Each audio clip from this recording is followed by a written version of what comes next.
Hi, my sweet listeners. Before we dive into today's story, I need to send a warm shout out to two incredible women who light up my comment section every single day. Emma Collins from Charlotte, North Carolina, and Marissa Hale from Savannah, Georgia. You ladies always show up, always leave love, and honestly, women like you are the heartbeat of these stories. And hey, don't forget to hit that subscribe button because this story, it's one of those that twists your chest at the end. Drop a comment telling me where you're watching from. I adore seeing how far our stories travel.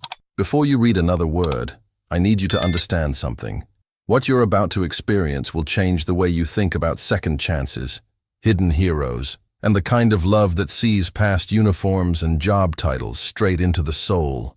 A brilliant CEO who built walls around her heart, a decorated military engineer hiding behind a janitor's mop, and one impossible challenge that would tear down every wall between them and reveal a love neither saw coming.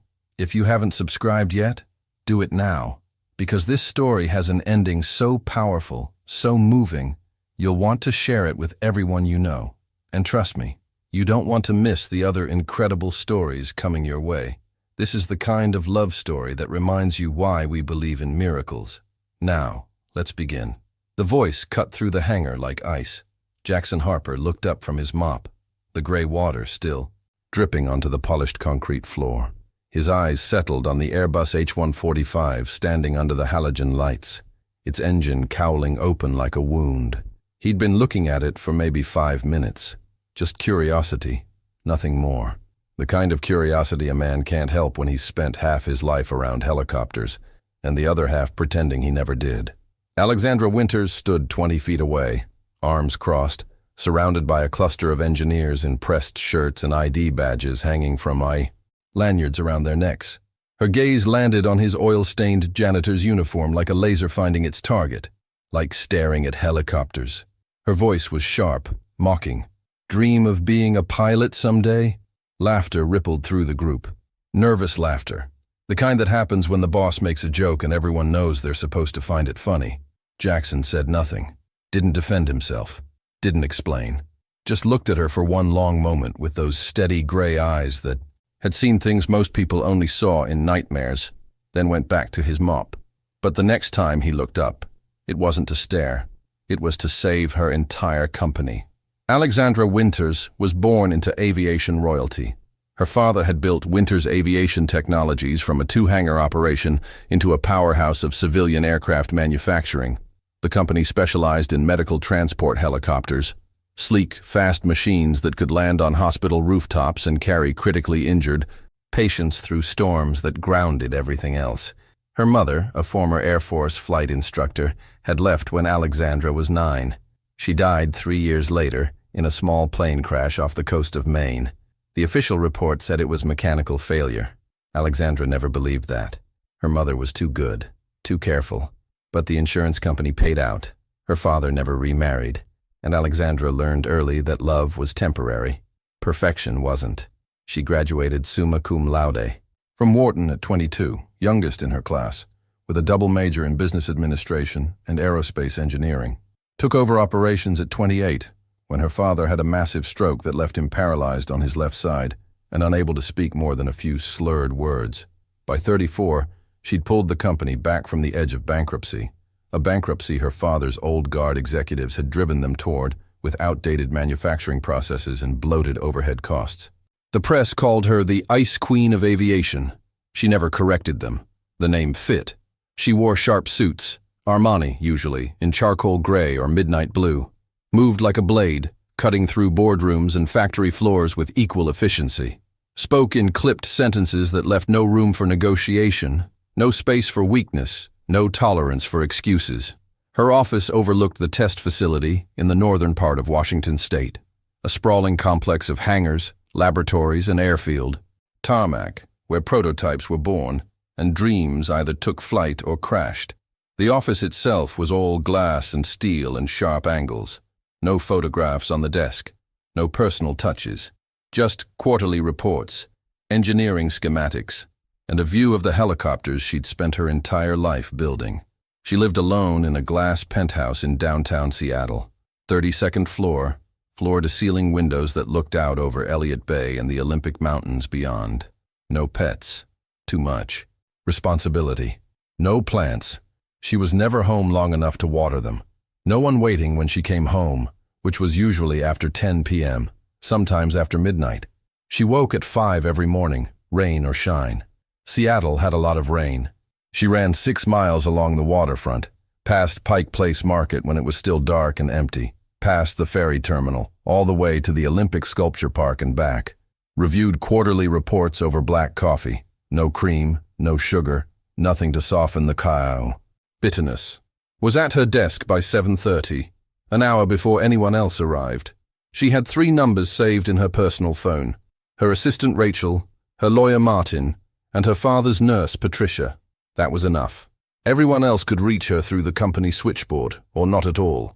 Her days were measured in signed contracts, met deadlines, and competitors left in the dust. She attended galas in designer gowns, Versace, Valentino, whatever Rachel picked out and had delivered to her apartment. Spoke at conferences where men twice her age called her mom and avoided eye contact, intimidated by her success, her youth, her refusal to apologize for either. She'd fired 12 executives in 6 years. None of them saw it coming.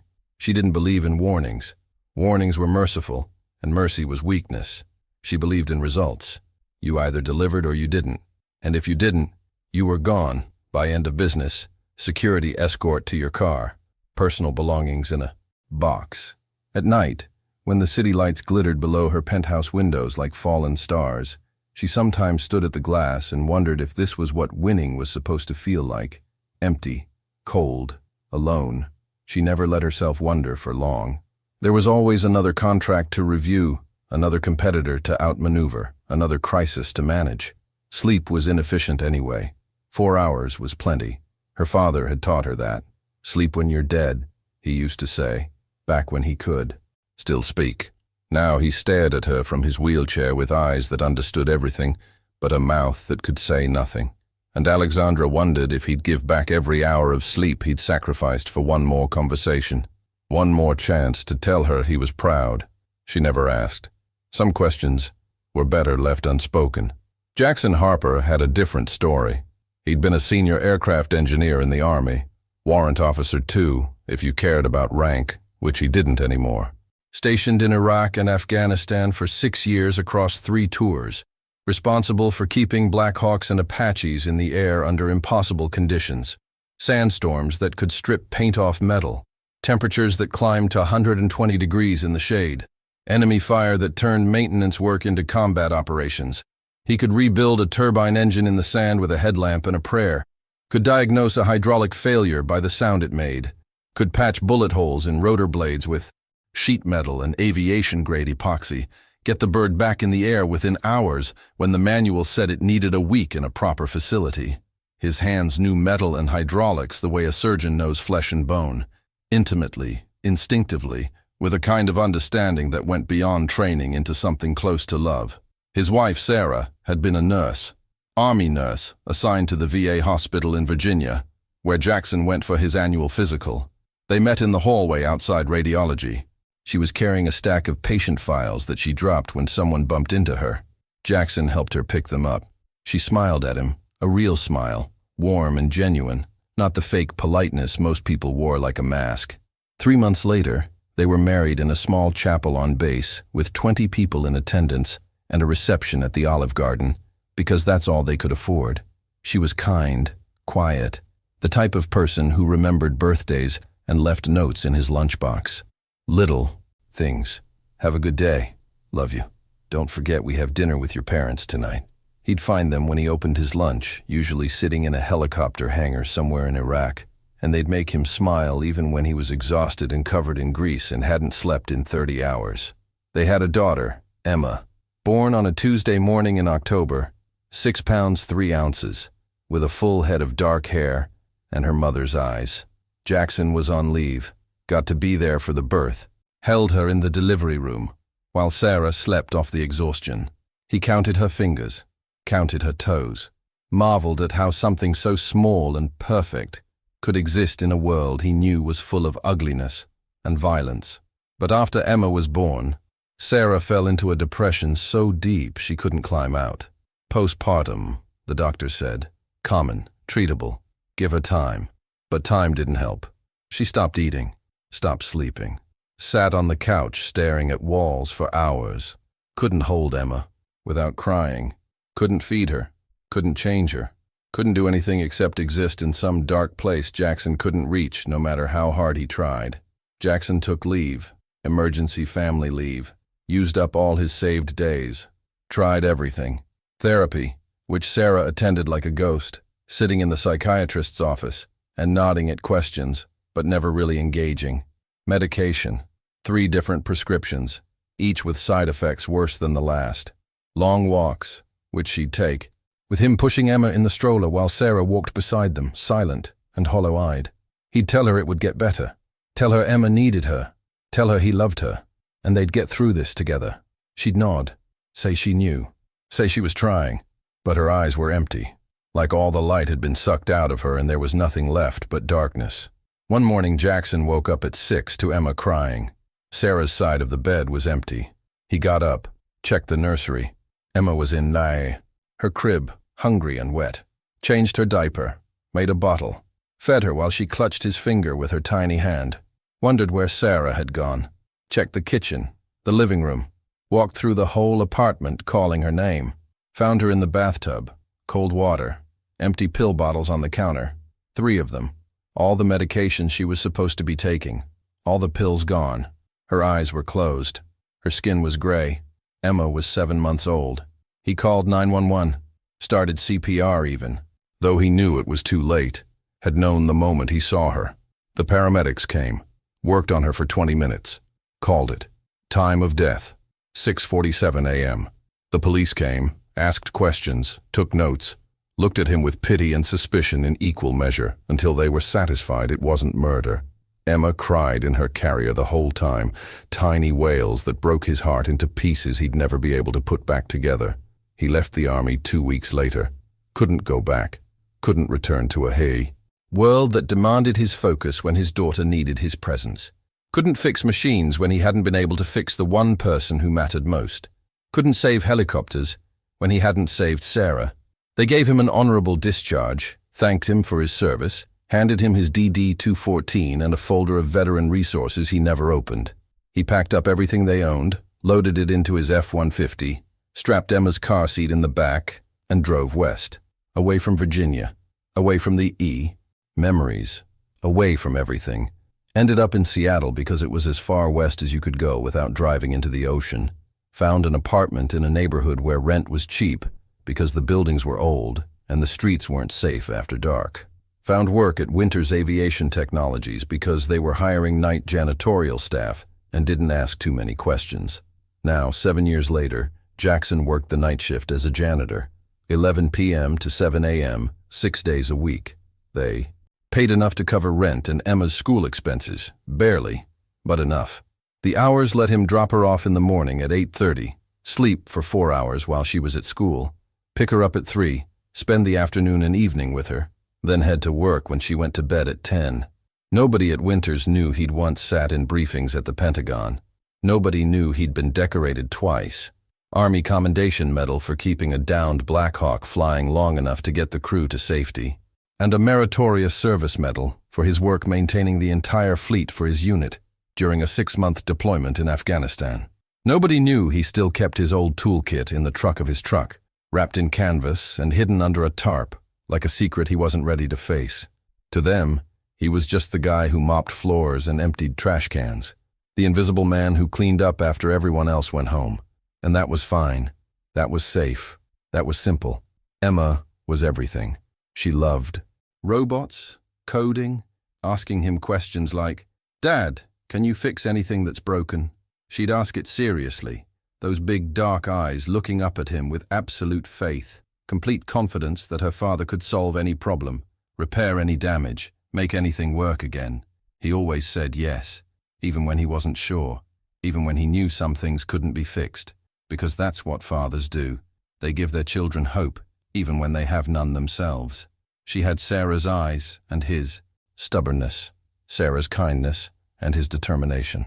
Every morning before school, She made him promise 3 things: come home safe, don't forget lunch, and help her with her project.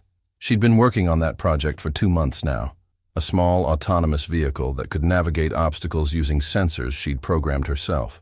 Raspberry Pi microcontroller, ultrasonic distance sensors, servo motors for steering, all housed in a chassis she'd built from a cardboard box, duct tape, and more. Determination that a 7-year-old should possess. The regional robotics competition was coming up, 2 weeks away. The prize was a full scholarship to a summer STEM camp at Cornell University, a month-long program for gifted students, all expenses paid, worth $15,000.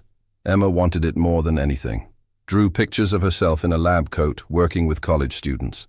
Practiced her presentation in front of the bathroom mirror, explaining her code and her sensor array to an imaginary panel of judges. But the workshop at her school, the one with good lighting and a 3D printer and proper soldering stations, and all the tools a young robotics engineer needed, had been shut down for repairs 3 weeks ago. Electrical problem, they said. Safety issue. Fire code violation. The district inspector had come through, failed them on 10 different counts, and shut them down immediately until repairs could be made. They said it would be fixed in a few days, then a week, then maybe next month. Budget problems, contractor delays, union disputes, the usual bureaucratic nightmare that meant nothing would get done anytime soon.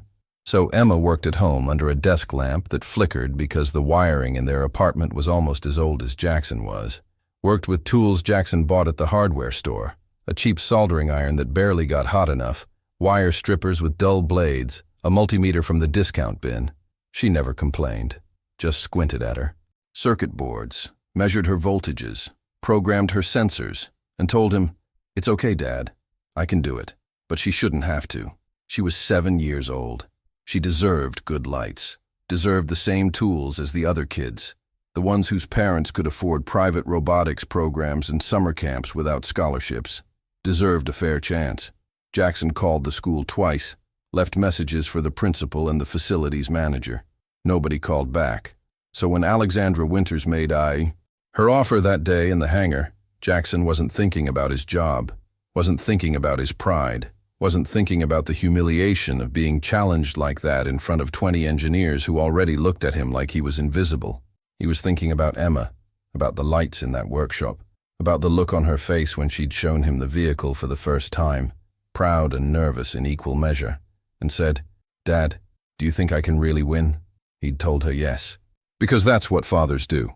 They say yes, even when they're not sure, even when the odds are against you, even when the world seems determined to make everything harder than it needs to be, even when you're working in the dark. 3 weeks before the incident, Jackson had been called to the research wing to clean up after a test flight of the H-145. It was late, nearly midnight, and the engineers had gone home. The hangar smelled like jet fuel and burned rubber, that distinctive scent of aviation work that Jackson had spent years trying to forget and couldn't. The ceiling lights buzzed in the silence, fluorescent tubes that needed replacing, casting shadows that made the helicopter look alive somehow, crouched and waiting. He pushed his cart past the helicopter, glancing up at the sleek white body, the Winters logo painted in silver along the tail. The aircraft was beautiful in the way machines can be beautiful, all smooth lines and purpose, form following function, every piece designed to do one thing perfectly. He'd always loved helicopters, the way they defied logic, the way they hovered between earth and sky like they'd made a deal with gravity, negotiated terms that shouldn't be possible. Fixed-wing aircraft made sense. They pushed air, gained lift, flew because physics said they should. But helicopters flew because they were stubborn, because they refused to accept that something that heavy shouldn't be able to hover.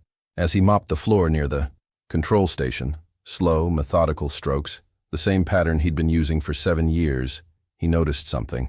A screen that hadn't been turned off, pressure readings, hydraulic flow, temperature zones, all the diagnostic information for the helicopter's engine and flight systems, displayed in real time even though the aircraft wasn't running. He stopped, told himself it wasn't his business. He was just here to clean, just here to empty trash cans and mop floors and stay invisible. But his eyes caught on one of the readings. It was fluctuating, small variations, but steady. A pressure differential in the turbine inlet that pulsed in a rhythm that shouldn't be there. Not critical yet. The numbers were still well within safe parameters. But they wouldn't stay that way. Jackson had seen this before. Mosul, a Chinook that had flown through a sandstorm. The fix was simple if you caught it early. Catastrophic if you didn't. The helicopter would run fine on the ground, pass all its tests, clear all its diagnostics. But under load, at altitude, with stress on the systems, the pressure differential would increase. The turbine would overheat. Components would fail. Maybe just a loss of power. Maybe an engine fire. Maybe a crash. He set down the mop and stepped closer to the screen, telling himself he was just looking, just checking, not interfering, not overstepping. His eyes scanned the data with the practiced efficiency of someone who'd done this 1,000 times in conditions far worse than a clean, well-lit hangar. The pressure fluctuation had a pattern. Every 3.7 seconds, a small spike. That meant a partial blockage, not a sensor malfunction. Probably particulate matter in the compression chamber, fine enough to pass through the filters, but coarse enough to create turbulence. It would get worse over time as the particles ground against each other and the metal surfaces, creating more debris, more blockage, a cascade failure waiting to happen. That's when he heard heels on concrete. Sharp, precise clicks that echoed through the empty hangar like gunshots. Alexandra Winters emerged from the control room, tablet in hand, her expression sharp and alert, even though it was past midnight and most people would be exhausted. She saw him standing at the equipment, too close, not cleaning, not working, just standing there staring at screens he had no authorization to access. Her eyes narrowed. "What are you doing?" Jackson immediately stepped back, hands up. Non-threatening. "Just cleaning, ma'am." His voice was neutral, flat. The voice of someone who'd learned long ago not to explain himself to people who wouldn't listen. She didn't believe him. Her gaze moved to the screen, then back to his face, analyzing, calculating. "Were you looking at the data?" "No, ma'am. I'm just security." The lie came easily. He'd told it so many times it almost felt true. She studied him for a long moment. Didn't raise her voice. Didn't have to. She pulled out her phone, pressed a button, and 2 security guards appeared within 30 seconds. Fast response time, Jackson noted professionally, like he couldn't help himself. "Escort him from the wing," she said, her voice cold. "Cleaning areas only from now on. No access to the research facilities." The guards, both young, both trying to look tough, flanked him. One of them reached for Jackson's arm. Jackson moved it away before contact, a small gesture that said, "I'll go willingly, but don't touch me." They picked up on it, kept their distance, walked him out of the wing through corridors he knew better than they did. Jackson didn't explain, didn't defend himself, didn't mention the pressure differential, or the potential catastrophic failure, or the fact that he'd just tried to save their prototype and possibly their pilot's life. Just nodded and left. He'd learned long ago that some people don't want to hear the truth, especially not from someone holding a mop, especially not from someone they've decided doesn't matter. Later that night, back in her office, Alexandra reviewed the security footage, watched him stop at the screen, saw him lean in, his eyes moving across the data with surprising focus, with the kind of intensity that didn't match his uniform or his job title. She watched it twice, trying to figure out what bothered her about it. But she also saw something else on the footage. Earlier in the evening, there'd been a hydraulic fluid leak near the maintenance platform. One of the maintenance technicians had slipped, cut his hand on a sharp edge of the platform, a nasty gash that probably needed stitches. Jackson had been there. The footage showed him helping the man up, giving him half his sandwich while they waited for medical, walking him to the first aid station, even though it wasn't his job, wasn't his responsibility, wasn't anything he had to do. Alexandra watched that clip twice too. She didn't know what to think. The man was a janitor, had been for 7 years, according to his file. But he moved through the hangar like someone who understood it, like someone who'd been in places like this before, like someone who was more than what he appeared to be. She closed the file, saved it to a folder marked Personal Notes, and told herself to forget about it. She had bigger problems. The test flight demonstration was coming up. The one that would make or break a $40 million contract with a medical transport company in Denver. That's what mattered, not janitors who looked at data they shouldn't understand. 3 weeks passed, Jackson kept to his schedule, showed up at 11 p.m., left at 7 a.m., mopped floors, emptied trash cans, kept his head down, saw Alexandra from time to time, striding through the facility with her entourage of assistants and engineers, moving like a shark through water, fast, efficient, dangerous. She never looked at him. He preferred it that way. Invisible was safe. Invisible was simple. Invisible meant he could go to work, do his job, go home to Emma, and pretend he was just a janitor who'd never been anything more. But he still thought about that pressure reading. Checked the maintenance logs online. He wasn't supposed to have access. But security at Winters was laughable compared to military systems. And he'd kept his skills sharp. Nothing had been flagged. Nobody had noticed. The helicopter had passed all its diagnostics, been cleared for the demonstration flight. He thought about saying something. Writing an anonymous note maybe. Calling from a payphone. But who would listen to a janitor? And if they traced it back to him, he'd lose his job, lose his income, lose the ability to support Emma. Better to stay quiet. Better to let the engineers do their jobs. They went to MIT and Caltech and Stanford. They knew what they were doing. Probably. So he stayed silent. Went home every morning, made breakfast for Emma, usually cereal, sometimes eggs if they could afford them, toast with the discount. Strawberry jam she liked. Helped her with her homework. Read her stories at night about astronauts and explorers, people who were brave and did impossible things. Put her to bed at 10, kissed her forehead, promised her tomorrow would be better. Told himself it wasn't his problem anymore. He'd left that world behind. He was a father now. That was enough. That had to be enough. But deep inside, in the part of himself that still remembered the smell of engine oil and the sound of rotor blades and the weight of responsibility for machines that carried human lives, he knew something was wrong with that helicopter, and he knew that eventually someone would have to fix it. He just didn't think it would be him. The morning of the test flight, the H-145 wouldn't start. The ignition engaged. The fuel lines were checked. Clean. No blockages. Diagnostics came back normal, all systems showing green across the board. But the engine refused to start. The turbine would spin up, get to about 60%. Power. Then stall out. Again and again. 20 attempts over 2 hours. Engineers from MIT, Caltech, and Oxford gathered around the machine like surgeons around a dying patient. They ran tests, swapped out components, recalibrated systems, checked and rechecked everything. Nothing worked. Alexandra stood in the center of the hangar, jaw clenched, hands clasped behind her back. This wasn't just a test flight. This was a demonstration for a potential client, a medical transport company from Denver, worth $40 million in contracts. If the helicopter didn't fly, the deal was dead. And if this deal died, 3 other contracts would follow, dominoes falling. She'd built her reputation on reliability, on precision, on never missing a deadline, never making excuses, never failing. It couldn't happen. Not today. Not with the client arriving in 3 hours expecting to see this machine fly. She turned, scanning the room for answers, and that's when she saw him, Jackson Harper, mopping the floor near the far wall. But he wasn't mopping. He was watching the helicopter, specifically watching the pressure valve housing near the turbine inlet. His head was tilted slightly, like he was listening to something nobody else could hear. His eyes moved over the engine, cowling with an intensity that didn't match his uniform, didn't match his job title, didn't match anything about who he was supposed to be. Alexandra felt something flicker in her chest. Irritation. Curiosity. She wasn't sure. Which, she walked over. The engineers fell silent, watching. She stopped 5 feet from him. "You!" Jackson looked up. His face was calm, unreadable. "Yes, ma'am." She pointed at the helicopter. "You've been staring at it for 10 minutes. See something we don't?" A few engineers smiled. One whispered something to another.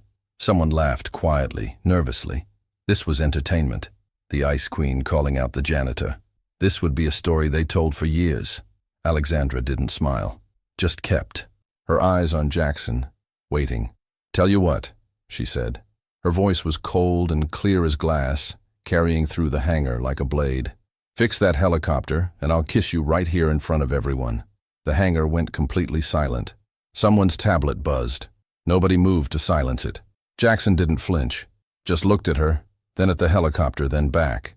His expression didn't change. "And if I can't? You're fired. No severance, no insurance, no final paycheck." She crossed her arms. "Do we have a deal?" One of the engineers, a man in his 50s with a Caltech class ring on his finger, spoke up. "Ms. Winters, with all due respect, he's a janitor. He doesn't have clearance to touch." "I know who he is." Her tone cut him off cleanly, surgically. She didn't look away from Jackson. "Do we have a deal?" Jackson looked at her for a long moment. His hand still held the mop handle, calloused and scarred from work and war and years of being someone else. He thought about Emma, about the robotics competition tonight, about the workshop lights that had been off for 2 weeks, about the promise he'd made that he'd always come home safe, always be there for her. Then he set down the mop, didn't say a word, just walked toward the H-145. The engineers stepped back. Alexandra watched him go, arms still crossed, face unreadable. One of the younger engineers pulled out his phone, started recording. Another checked his watch. It was 11:47 a.m. Jackson stopped in front of the helicopter, stood there for a moment, just looking. Then he reached out and ran his hand along the engine cowling, feeling the metal, the seams, the bolts. His fingers moved with the kind of familiarity that comes from repetition, from muscle memory, from years of doing something so many times it becomes part of you. And for the first time in 7 years, Jackson Harper stopped being a janitor. He became an engineer again. What nobody in that hangar knew, what nobody could have guessed, was that Jackson Harper had spent 6 years keeping military helicopters alive in war zones where failure meant death. He'd patched bullet holes in rotor blades with sheet metal and aviation-grade epoxy, got birds back in the air within hours when the manual said they needed a week in a proper facility, rewired avionics panels with a headlamp while mortars fell 100 yards away, the ground shaking, dirt raining down, everyone screaming for him to hurry, hurry, we need this bird flying now. Once restarted a shot-down Black Hawk using a car battery and jumper cables because the auxiliary power unit was destroyed and they needed to get out before enemy reinforcements arrived. It shouldn't have worked. The electrical systems weren't compatible. But Jackson made it work because the alternative was dying in the desert. He'd been decorated twice, Army Commendation Medal with V device for valor, Meritorious Service Medal for outstanding achievement, received 4 unit citations, 2 letters of commendation, and he'd walked away from all of it the day he buried his wife. Now he worked nights and came home to a little girl who built robots from cardboard boxes and asked him why the sky was blue and believed her father could do anything. Emma was 7 years old, had Sarah's dark eyes and Jackson's stubborn chin. Every morning before school, she made him promise 3 things: come home safe, don't forget lunch, and help her with her project. She'd been working on that project for 2 months. A small autonomous vehicle that could navigate obstacles using sensors she'd programmed herself. The regional robotics competition was tonight. The prize was a full scholarship to a summer STEM camp at Cornell. Emma wanted it more than anything. Drew pictures of herself in a lab coat, practiced her presentation in front of the bathroom mirror, explaining her code to imaginary judges. But the workshop at her school, the one with good lighting and a 3D printer and soldering stations, had been shut down for repairs 3 weeks ago. Electrical problem, safety issue. They said it would be fixed in a few days, then a week, then next month, maybe. Emma worked at home under a desk lamp that flickered, with tools Jackson bought at the hardware store with money he couldn't really afford to spend. He called the school twice, left messages. Nobody called back. So when Alexandra Winters made her offer, Jackson wasn't thinking about his job, wasn't thinking about his pride. He was thinking about Emma, about the lights in that workshop, about the look on her face when she'd shown him the vehicle for the first time and said, "Dad, do you think I can really win?" He'd told her yes, because that's what fathers do. They say yes even when they're not sure, even when the world is against you, even when you're working in the dark. Jackson had learned long ago that some problems couldn't be fixed. Sarah's depression, the nightmares that still woke him at 3 a.m. sweating and gasping, the empty side of the bed, the way Emma sometimes asked about her mom and he had to tell stories about a woman who'd loved her but couldn't stay. Those problems had no solutions, no clear path from broken to whole. But some problems could be fixed. Engines, wiring, Pressure valves. Those were problems with solutions, with logic, with clear steps from diagnosis to repair. And if fixing this helicopter meant Emma got her lights back, got her workshop, got her fair chance, then he'd fix it. He'd fix it, even if it killed him. He thought about the last conversation he'd had with Sarah 3 days before her death. She was sitting on the couch, staring at the wall, and said, "I'm sorry I can't be the mother she deserves." And Jackson had said, "You're exactly the mother she deserves. You just need time." But time ran out. And now, Emma sometimes asked about her mom, and Jackson told her stories about how kind Sarah was, how smart, how much she'd loved Emma even when she couldn't show it. He never told Emma about the bathtub, about the cold water, about the sound he'd made when he found her. Emma didn't need to know that. She needed to know her mother had loved her, and that her father would never leave her. So Jackson stood in front of that helicopter, rolled up his sleeves, and decided that today, at least one thing would go right. Jackson crouched beside the H-145 and peered into the turbine inlet. The light was dim, so he pulled out a small flashlight from his ivory pocket, the same one he used to check under sinks and behind vending machines during his cleaning rounds, shined it into the inlet valve, and immediately saw what the engineers had missed. Fine metallic dust, almost invisible to the naked eye, coating the interior surfaces of the pressure regulation chamber. It was a rare problem, something you'd only encounter in extreme conditions. He'd seen it once before. Mosul, a Chinook that had flown through a sandstorm and sucked in particulate matter, so fine. It bypassed all the filters and clogged the compression system from the inside. Diagnostics wouldn't show it because it wasn't an electrical failure. It was physical, mechanical, the kind of problem that required hands, not computers, required experience, not education. He stood and turned to look at Alexandra and the gathered engineers. His voice was steady, matter-of-fact. "It's the pressure valve. There's a blockage, metallic dust. You won't see it in diagnostics because it's not a sensor problem. It's a physical obstruction in the compression chamber." The engineer with the Caltech ring scoffed. "Metallic dust? We ran a full system cleaning this morning. Standard procedure before any test flight." "Not deep enough," Jackson said calmly. "You need to pull the valve housing, manually clean the interior surfaces, and check the compressor inlet for debris accumulation. If you don't, it'll run fine on the ground, but fail again under load within 3 days." Another engineer, younger, with an Oxford University ID badge, stepped forward. "And how do you know this? You have a degree in aerospace engineering we don't know about?" Jackson didn't answer, just looked at Alexandra. She was watching him with an expression he couldn't read. Not mockery anymore. Something else. Calculation. Assessment. Maybe the first flicker of doubt that she'd misjudged him. "You have until 2 o'clock, she said. Her voice was steady, but there was something underneath it. Curiosity. Or maybe just the faint hope that she wouldn't have to call Denver and cancel.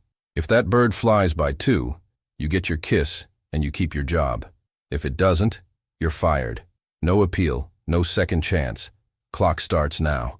She checked her watch, then turned and walked toward her office, heels clicking on the concrete. The engineers dispersed slowly, muttering among themselves. A few stayed to watch. Most didn't believe he'd even know how to properly open the cowling. Jackson stood alone beside the helicopter, looked at his watch.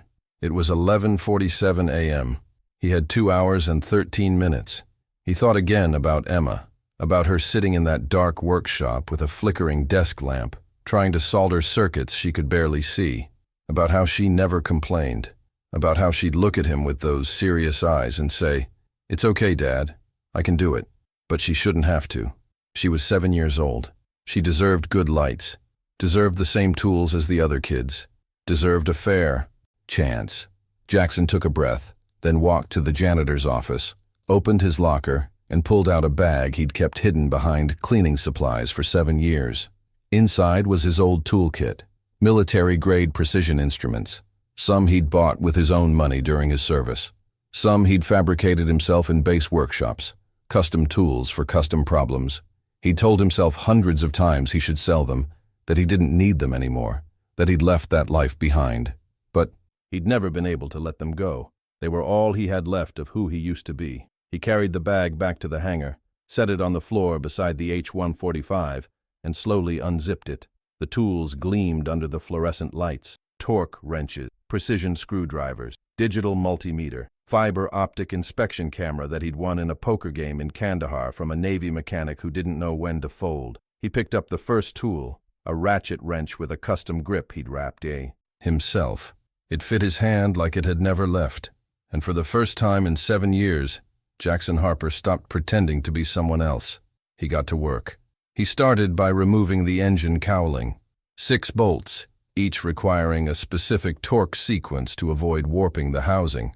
He worked quickly but carefully, his hands moving with the muscle memory of 1,000 similar operations. The engineers who'd stayed to watch exchanged glances. This wasn't the fumbling of an amateur. This was precision. This was skill.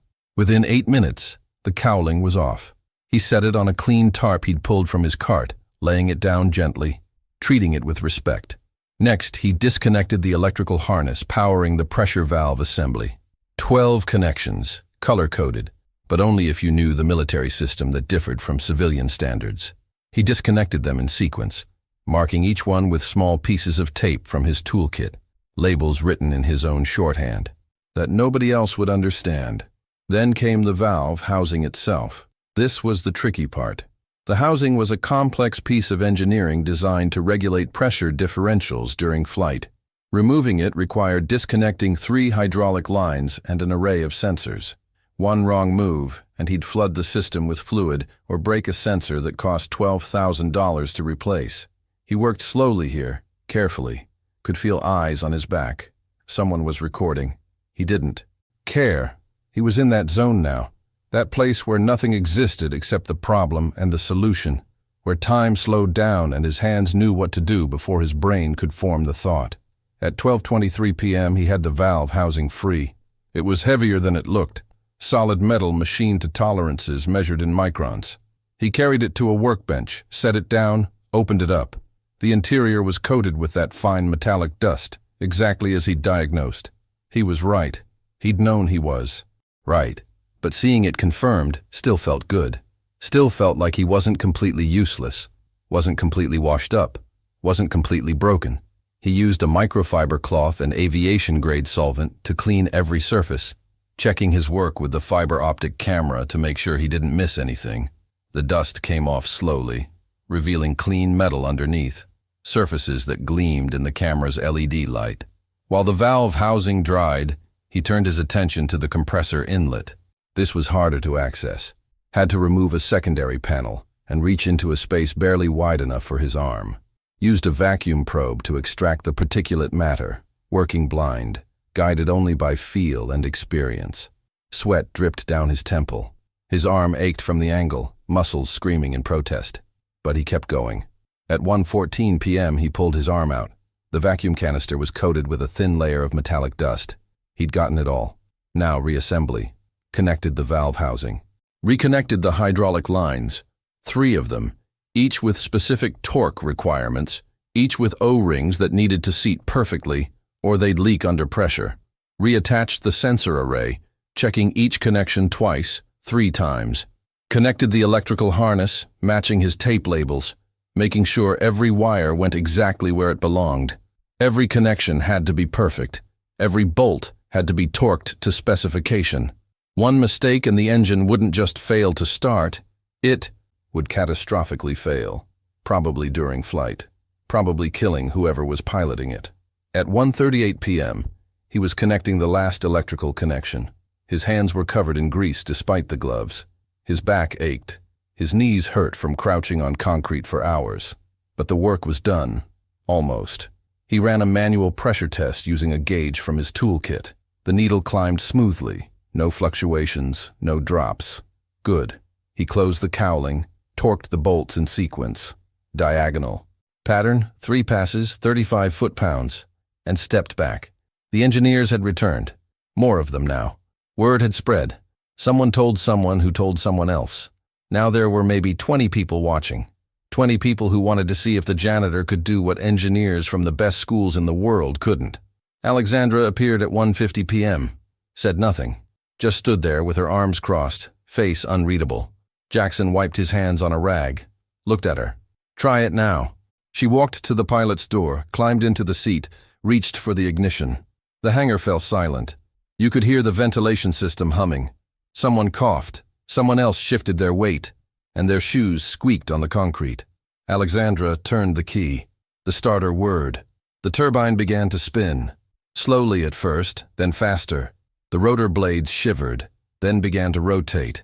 The engine roared to life, smooth, powerful, perfect, filling the hangar with sound that was like music to Jackson's ears. The sound of a machine doing exactly what it was designed to do. The H-145 lifted 6 inches off the ground, hovered there stable and perfect, every system nominal, every gauge reading green, then settled back down. Alexandra shut off the engine. The rotors slowed, stopped. Silence fell again, heavier this time, weighted with something nobody wanted to name. She climbed out of the cockpit, walked over to Jackson, stopped 3 feet in front of him. Everyone was watching. Phones were out recording, waiting to see if the Ice Queen of Aviation would actually kiss the janitor. Jackson pulled off his gloves, looked her in the eyes, and said something nobody expected. "I don't need your kiss." Jackson's voice was quiet but clear, carried through the hangar like a bell. Alexandra froze. Her expression didn't change, but something flickered behind her eyes. Confusion, maybe surprise. Jackson wiped his forehead with the back of his hand, leaving a streak of grease on his temple. "I just need the lights in Emma's workshop turned back on. She has a robotics competition tonight. She's been building in the dark for 2 weeks. That's all I want. Just the lights so she can finish her project." The silence stretched. Nobody moved. One of the engineers lowered his phone. Another looked at the floor. Alexandra stood perfectly still, arms still crossed, face a mask. But inside, something was shifting, something she didn't have words for. "Who's Emma?" Her voice was softer than before, almost gentle. "My daughter. She's 7 years old." Jackson looked her in the eyes without blinking. "She's smarter than I'll ever be. She's building an autonomous vehicle with sensors she programmed herself. She deserves a fair chance. That's all I'm asking for. Not money, not a promotion, just lights." Alexandra felt something tighten in her chest. A feeling she hadn't experienced in years. Shame. Not the performative kind she'd learned to fake at board meetings when someone called her ruthless. Real shame. The kind that makes your throat close up and your stomach turn over. She'd used this man, made a spectacle of him, turned his dignity into entertainment for a room full of engineers who'd spent 3 hours failing to do what he'd done in 2. And he hadn't done it for recognition, hadn't done it for her. He'd done it for a 7-year-old girl building robots in the dark. "Done," she said. The word came out harder than she intended. "The lights will be on by tonight. You have my word." Jackson nodded, didn't smile, didn't thank her, just nodded once and turned to gather his tools. Alexandra stood there for another moment, then walked away. Her heels echoed in the silence. The engineers dispersed slowly, talking quietly. Someone laughed nervously. Someone else made a joke about janitors and helicopters, but most of them were silent. Back in her office, Alexandra closed the door and stood at the window, looking out over the facility. She felt unstable, unbalanced, like the ground had shifted beneath her feet. She walked to her desk, sat down, opened her computer, typed his name into the company database. Jackson Harper, employee ID 4732, night janitor. Employed 7 years ago. She clicked on his file. The screen loaded. Education. Bachelor of Science in Mechanical Engineering, University of Virginia. Minor in Aerospace Systems. GPA 3.9. Military service, United States Army. Aircraft Maintenance Division, 2009-2017. Rank it. Discharge. Warrant Officer 2. Specialty. Rotary Wing Aircraft Systems. Honorable discharge. Reason for separation, personal family matter, decorations, Army Commendation Medal, 2, Meritorious Service Medal, Joint Service Achievement Medal. She stared at the screen. Her hand moved to the mouse, clicked on his employee photo from 7 years ago. It showed a younger version of the man she'd just humiliated. Shorter hair, clean-shaven, same serious eyes. He was wearing a suit in the eye. Photo, interview suit. The kind you wear when you're trying to start over. She closed the file, picked up her phone, dialed the facilities manager. Turn the lights back on in the workshop at PS 114 tonight. I don't care what it costs. I don't care if you have to pull electricians from other projects. Make it happen. Yes, ma'am. May I ask? No. She hung up, sat back in her chair, stared at the ceiling, thought about her father, about the stroke that nearly killed him, about the day she walked into the board meeting and announced she was taking over. She'd been 28 years old. Half the board walked out. The other half called their lawyers. She'd fired 6 of them within a month. She rebuilt the company from scratch, proved everyone wrong. She'd thought that made her strong. Now she wasn't sure. She thought about Jackson's face when he rejected the kiss, the way he'd looked at her without anger, without resentment, just tired, just done. Like he'd been through worse things, and this was just another thing to endure. She thought about Emma, 7 years old, building robots in the dark. And she thought about herself at 7, sitting in her mother's Cessna, learning to read altimeters and airspeed indicators, back when flying felt like magic, before it became business, before everything became business. Her phone buzzed. Text from her assistant. Denver client asking about test flight. Should I reschedule? Alexandra stared at the message. Typed back, no. Tell them demo is on schedule. 3 p.m. We're ready. She set down the phone, looked out the window again. Somewhere down there, Jackson Harper was packing his tools back into that canvas bag, going back to his mop. And somewhere else, a 7-year-old girl was waiting for her father to come home and tell her the lights were back on. Alexandra pressed her palms to her eyes. She wasn't crying. She hadn't cried since her mother's funeral, but she felt something close to it, something raw, something that felt uncomfortably like being human. The next evening, Alexandra found herself in the employee parking lot. She told herself she was just checking something, routine inspection, quality control. But she knew it was a lie. She was looking for him. She found Jackson's truck in the far corner. Old Ford F-150 with a dent in the rear panel and a faded Army veteran sticker on the bumper. He was under it, tools spread out on the asphalt, his legs sticking out from under the chassis. She walked over. Her heels clicked on the pavement. The sound made him stop. He slid out from under the truck, saw her and sat up, grease on his hands, surprise on his face. Ms. Winters, I owe you an apology. The words came out stiff, formal. She tried again. What I did yesterday was wrong. I used you, made a spectacle of you in front of everyone, turned your skills into a joke and your dignity into a bet. It was cruel. I'm sorry. Jackson wiped his hands on a rag. Didn't look angry, just tired. I didn't do it for you. I did it for Emma. I know. She paused. Did she win? 2nd place, but she got into the summer camp. Full scholarship. He smiled. A real smile that changed his whole face. She cried when I told her. Happy tears. First time I've seen those in a while. Alexandra felt that tightness in her chest again. She reached into her jacket pocket and pulled out an envelope. This is an invitation to the company gala next month. Black tie. Normally it's just board members and investors, but I'm inviting you and Emma. There'll be a robotics exhibition. MIT is bringing some of their competition robots. I thought she might like to see them. Jackson looked at the envelope. Didn't take it. Why?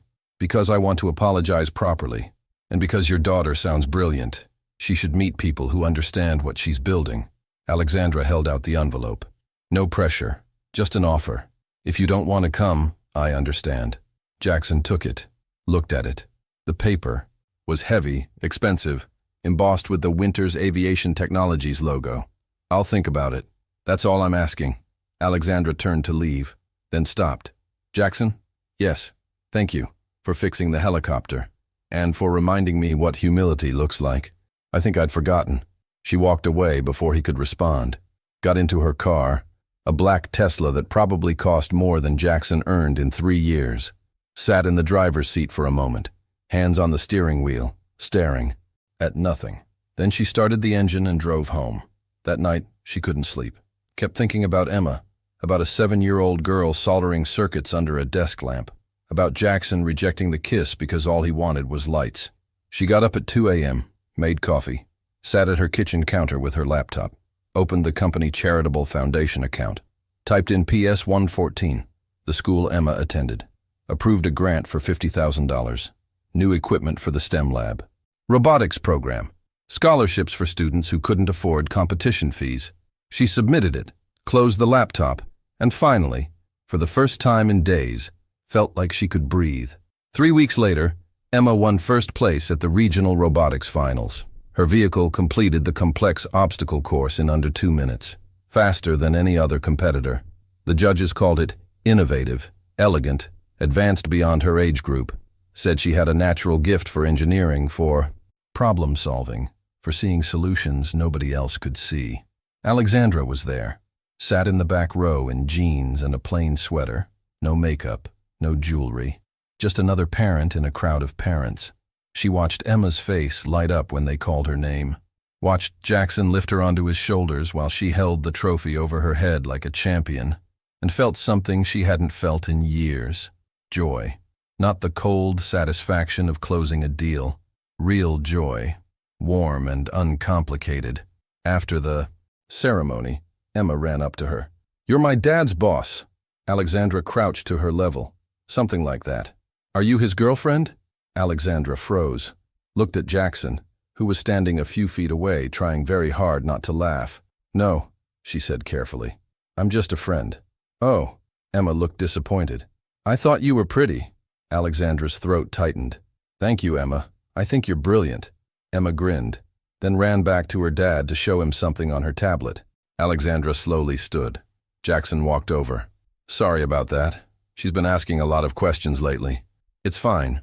Alexandra smiled. A real smile. "She's wonderful." "She is." Jackson looked at her. "Thank you for coming. It meant a lot. To both of us. I wouldn't have missed it."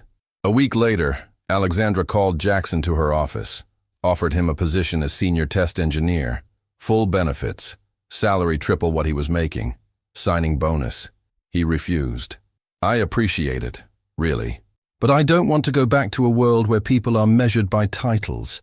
I'm happy where I am. I can be there for Emma. That's what matters." Alexandra didn't argue, but she understood. For the first time in her life, she understood that success wasn't always about climbing higher. Sometimes it was about knowing when you'd already reached the summit of the mountain that mattered, but something had changed between them. Something neither of them could name. He started staying a few minutes after his shift to talk. She started arriving earlier to catch him before he left. They talked about helicopters, about Emma's projects, about nothing important and everything important. And slowly, without planning it, without either of them meaning for it to happen, something began to grow. A month later, Alexandra was scheduled to observe a test flight of the H-145, routine maintenance check, final certification before delivery to the Denver client. She arrived at the hangar early and saw Jackson coordinating the ground crew. He wasn't wearing his janitor's uniform. He was wearing a flight suit with a safety vest. She walked over. "I thought you refused the engineer position." He looked up. "I did. But they asked me to consult on safety protocols for test flights. Temporary consultant." I said yes. "Why?" "Because Emma asked me if I was ever going to fly again. I told her I didn't need to." She said, "But Dad, you love helicopters." She was right. He smiled. "Turns out you can't.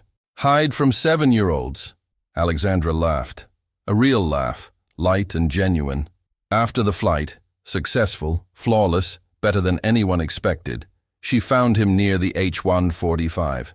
The sun was setting, casting golden and orange light across the tarmac. The helicopter gleamed like something from a dream. She walked up to him holding something in her hand, a piece of cloth. He recognized it immediately, the rag he'd used to clean his hands that day. "I kept this," she said quietly, "from the day you saved the project." Jackson looked at her. "Why?" "Because it reminded me that I'm not always right, and that sometimes the person you least expect is the one who changes everything." She stepped closer. "Do you remember what I said that day? About the kiss?" "Yes. I didn't mean it. It was cruel, and I'm sorry." "I know." Alexandra looked at him. Her heart was beating faster than it should. "But I'd like to make a new offer." "What?" "I'd like the first kiss to be because I love you, not because you fixed something." Jackson's breath stopped. He looked at her, really looked, and saw someone who'd spent her whole life building walls, someone who was finally ready to let them fall. He reached out and took her hand. "Are you sure?" She nodded. I've never been more sure of anything in my life. The H-145 stood behind them, quiet and still. The sky above was turning purple. Somewhere in the distance, a bird called. Jackson leaned in. Alexandra stood on her toes, and they kissed, gently, slowly. Not because of a bet, not because of a challenge, but because somewhere between an engine and an apology, between a daughter and a dream, two broken people found a way to be whole. When they pulled apart, Alexandra rested her forehead against his. Emma's going to be insufferable about this. Jackson laughed. Yeah, she'll say she knew all along. She probably did. They stood there as the sun disappeared and the stars came out. And for the first time in years, Alexandra Winters felt like she was exactly where she was supposed to be.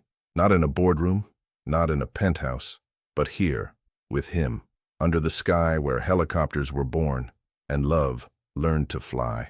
If this story touched your heart, remember, everyone deserves a second chance. Every person hiding behind a uniform or a job title has a story worth knowing. Every broken soul deserves someone who sees past the surface to the truth underneath. Share this with someone who needs to know that love doesn't care about titles or status or what other people think. Subscribe if you believe in the kind of love that tears down walls, that sees the hero hiding in plain sight, that transforms everything it touches. Because sometimes the person who changes your life is the one you never saw coming, and that's the most beautiful kind of love there is.